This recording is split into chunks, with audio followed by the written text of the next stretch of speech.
Mr. President, thank you. Thank you very much. That was a stem winder of a speech with a lot of challenges thrown down. I want to ask you to expand more on the American piece of this. You, after your phone call with President Trump, said that you did not hear enough detail to make this a peace plan. Can you just elaborate what you meant by that?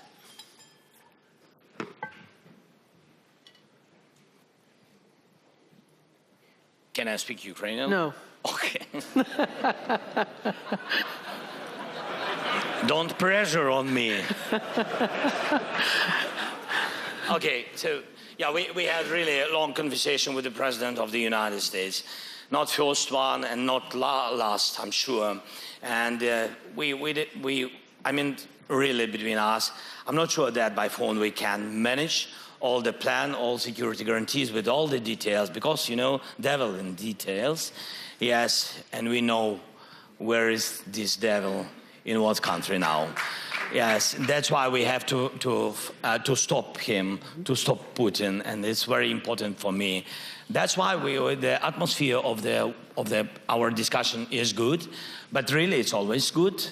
Yes. But we need urgent, very concrete steps. And I think we have to work on it. Our teams, well, we began, but I think that we have to start immediately to do more deep decisions. We'll get into that in a moment, but you did also have a separate conversation with Vice President J.D. Vance last night, you and your team and his team as well. Did he provide any more details? And, you know, we have to bring up that in 2022 here, basically J.D. Vance said he didn't, and this is a quote, "I don't care what happens to Ukraine one way or another." Do you feel that he's changed, that the Trump administration and the actors you're dealing with understand what's at stake? I'll be honest. We have to work on it. All of us, not only me. Me is not enough, really. I think we have to work because I think that, you know, we together in Europe, the war is in Europe, and America is far from the invasion. And I think that we need to share more details because, to my mind, there are a lot of different voices around new American administration, and I'm not sure that all these voices on our side. Mm-hmm. That's why we have to work with these people, even with some Europeans, as I said. Yeah. If I was understandable, I don't know, yes, about Mar-a-Lago, about there, yeah. It was clear. It was clear, but I want to repeat it, yes. It's important for them to be clear. Do you want to name names while we're at it? I know names, of course. Mm-hmm. I'm not sure that it's, yeah. Let's just get back to President Trump. At a press conference... You said about Orban. Oh, sorry.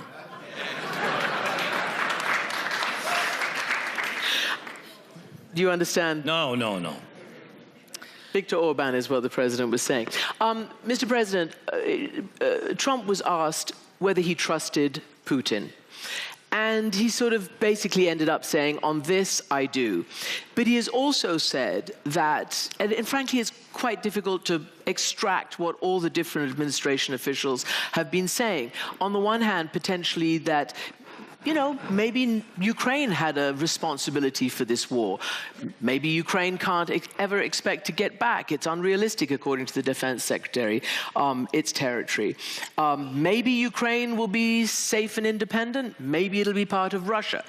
Do you understand what America's position is? Yes. Which is? I think, to my mind, they are preparing atmosphere for their dialogue. For their dialogue, which will be? For the dialogue between Trump and Putin. And I think this is, I mean, it's up to them, but they can discuss everything they want, but not about Ukraine without us.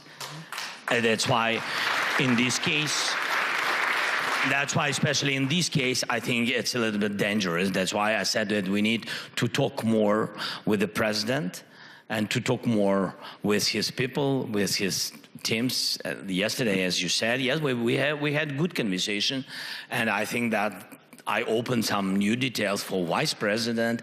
That's why I said we need. It's not waste time.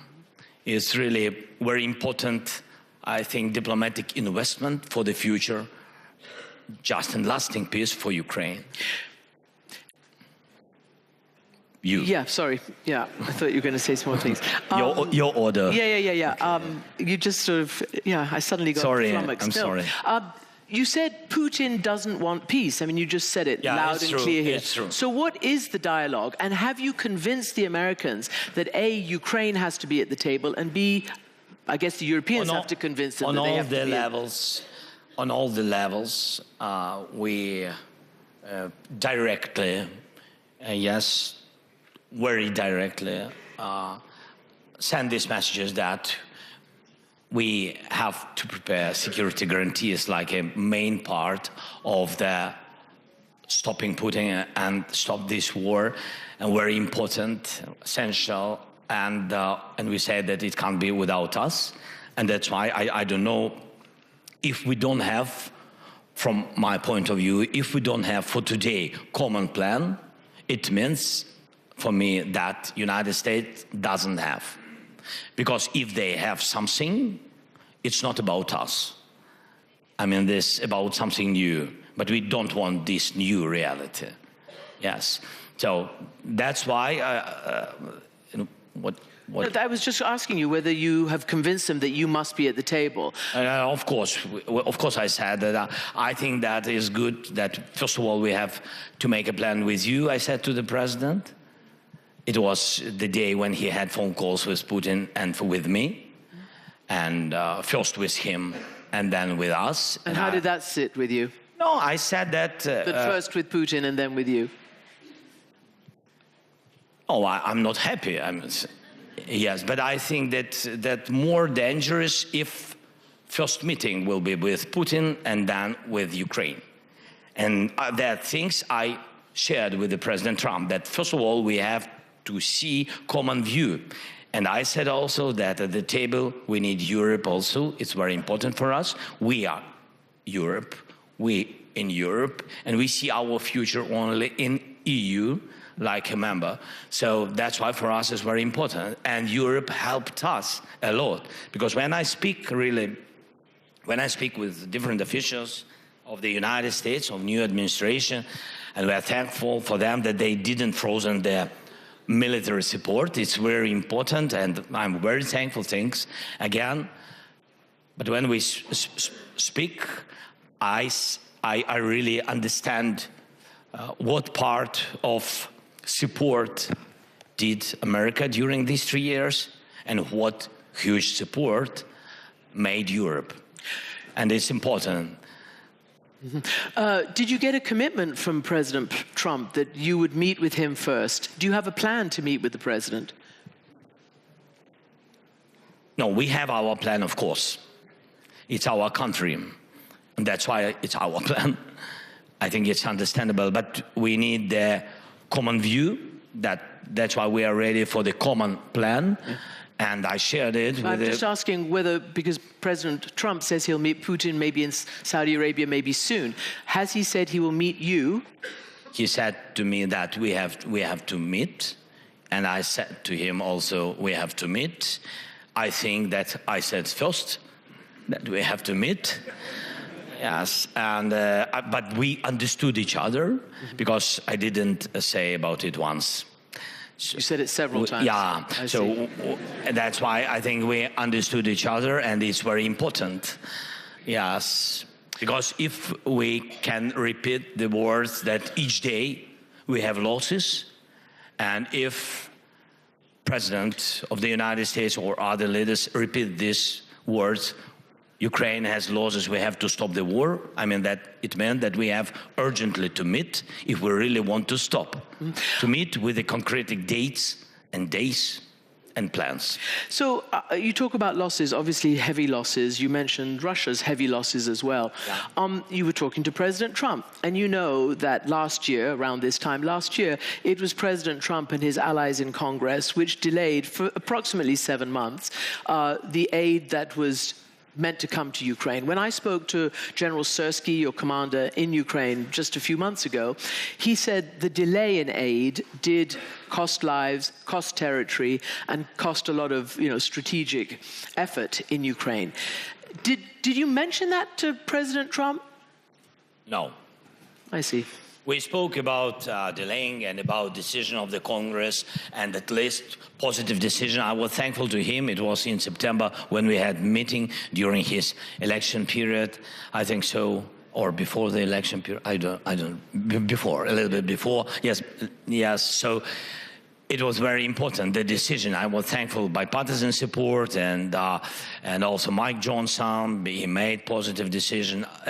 And also to President Trump, because if he wouldn't be supportive, they couldn't vote this decision. But really, help, which we needed very much, still is going. I mean, not everything came. You understand? Yeah. So it's very slow, and I think General Syrsky was right that one of the reasons why we lost, but I don't want to speak about kilometers, but I'm ready. I mean, we lost about 4,000 square kilometers. Yes, but of course, if the help could come, very quickly, everybody understand that the losses was. I mean, I understand what you're saying. We could be in more good conditions. And precisely because of where you would need to be to have a negotiation to end the war. That's why I ask you this. So you talked about security guarantees. What details do you think about? What would be a security guarantee apart from joining NATO right now? What would be a security guarantee in any ceasefire or to freeze or monitor any line of contact, which is some 1,300 kilometers long? Because already Defense Secretary Hegseth said there'd be no US troops. We don't know what it looks like. What do you think it looks like? More strong sanctions, not if they will invade again. Just more strong sanctions at the very beginning, than like you said, really difficult to hold the border, long border, for Ukraine and Ukrainian soldiers. That's why we need big army. I shared it yesterday. Yes, we need army more than now. If we're not in NATO, then, as I said, NATO has to be in Ukraine. It means only one, that we will need the army comparable with soldiers of Russia. It's 1.3 or 1.5 million soldiers. So we need money for this, the package of money, real money, and it's big deficit. Even today, for us, is 40 billion per year. So this money and then weapon and the package of missiles, what was written in the victory plan, the package which we will not use, but it has to stand on our territory. And if Putin will begin new invasion, we will use it. So I think these issues are very important. This is priority. And foreign troops, European troops? Yes, we are open for this initiative. Yeah. We understand, mostly we understand the details, but we need to discuss these details with leaders. I don't want to be now, very loud about it. So, but we understand that we need it. It will help us. And one other big question, the Treasury Secretary, Scott Bessent, came to your country. Yeah. I believe essentially gave you a notice that this is what the administration wants in terms of how much of your rare earth minerals. Trump himself has said, I want $500 billion worth, and that would be fair, he said. What is your response to that? I know you've been talking about rare earths even under the Biden administration. We're still talking. Yes. So where do you stand on that? We're still talking. Mm-hmm. So not 500 million. That's half in our history. There have been a lot of different dialogues with different American administrations. even from my first year of my term, from 2019. So I had a lot of different dialogues, and we're in process. Finally, I want to ask you, follow up on what Ambassador said in his introduction. The political situation in Ukraine. You've been in power for a long time. There's martial law. You haven't had elections since then. Your mayor of Kyiv, Vitaly Klitschko, has criticized you for that and for many other things. Putin himself calls you illegitimate. He says, I'm not going to negotiate with an illegitimate president. What is your view on when the time will be right for actual elections? During ceasefire talks, after a ceasefire, or what? Interesting what Klitschko said about me. I really didn't... Your opponents, I'm telling you what your opponents, and some members of civil society. Okay. No, I'm surprised. I mean, that Klitschko is a great sportsman, but I didn't know that he is a great speaker. But I respect him. So I'm focusing on surviving of our country, and I'm doing really all my term, beginning from different dialogues, as I said to you, continuing with COVID as all of us, but half of my term was COVID, another half is the war with Putin, or against him. Yes?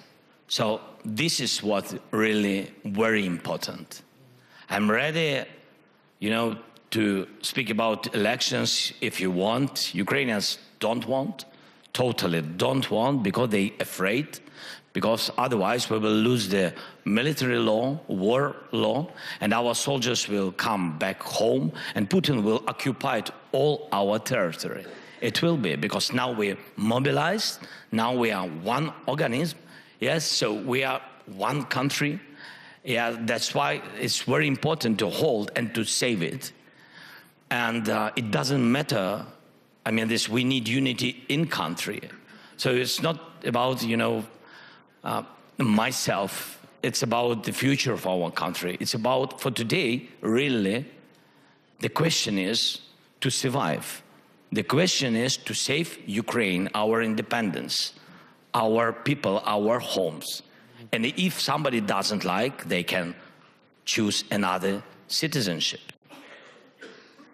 if they want. They have real estate. Mm-hmm. Did you somewhere. say, what, real estate? Yeah. Mm-hmm. I think I have time for one question from the audience, maybe one or two. Somebody got a question for the president? Apparently not. What is 2025 going to be in Ukraine? Do you believe it'll be the year of peace? And more to the point, do you believe Putin has any intention of allowing an independent, sovereign Ukraine? We really want peace, and we work on it. We will prepare security guarantees like we see. We will share it with the United States, and I hope they will share their view. As I said, common view. For me, is very important to hear all our partners in Europe who helped us, in EU plus, of course, because UK, our partners, big partners, and that's why it's very important to prepare during months all these things, to share it with the President of the United States, to find time for this, to our common meetings, to make this common plan, then to put it on the table for Putin and do everything. That things what really President Trump, he's strong, he can do. Put sanctions or pressure in any ways, in any case, how he wants. And after that, to stop this war this year, 2025, make a peace in Ukraine. This is our plan. That's what we really want, and that's what we will try to do. Did you tell, as was reported, President Trump, that Putin is only doing this and agreeing to talks because he's afraid of Trump? Did you tell him that? Yes. Mm-hmm. I told Trump that Putin afraid of him. Yes, and he heard me. And now Putin knows.